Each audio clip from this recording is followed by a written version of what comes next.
Hello, I'm going to be reading the Spalding reader called Sending a Letter, written by Sarah Lapsley and illustrated by James Koenig.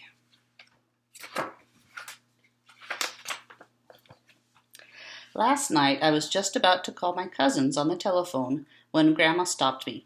Did you know that when my grandmother was a little girl, there were no telephones? She asked. No telephones? I couldn't believe it. That's right, Janie, and no cell phones, no computers, and no email, said Grandma. How did people send messages to each other? I asked. There were still ways to get messages to people, said Grandma. My grandmother wrote long letters to her cousins in the other towns.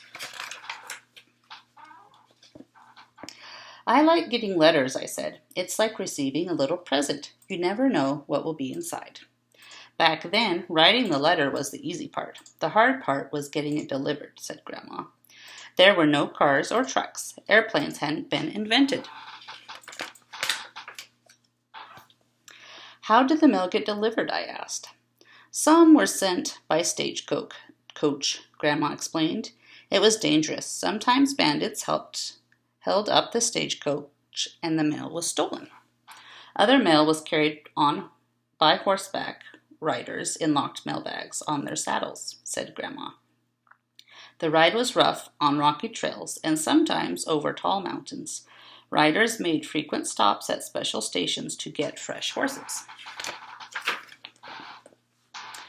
Where there were rivers, some mail was delivered by boat, Grandma added, and some mail went by train. Trains were slower then, and few railroads had been built.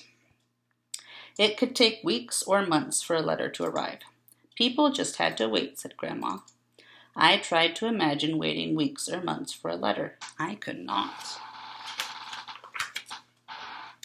What if there was an emergency? I asked. Was there any way to send messages faster? Some people used the telegraph, Grandma replied. A telegraph was a device that sent messages over wires using electricity.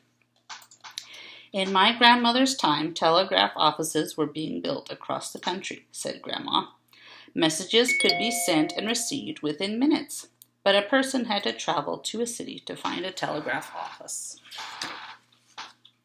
Life sure was different back then, I said. I thought about just how different it was and how much easier it is to send a letter now. Then I got out a pen and a sheet of paper. I think I'll send a letter instead of calling, I told Grandma. It's such an easy thing to do.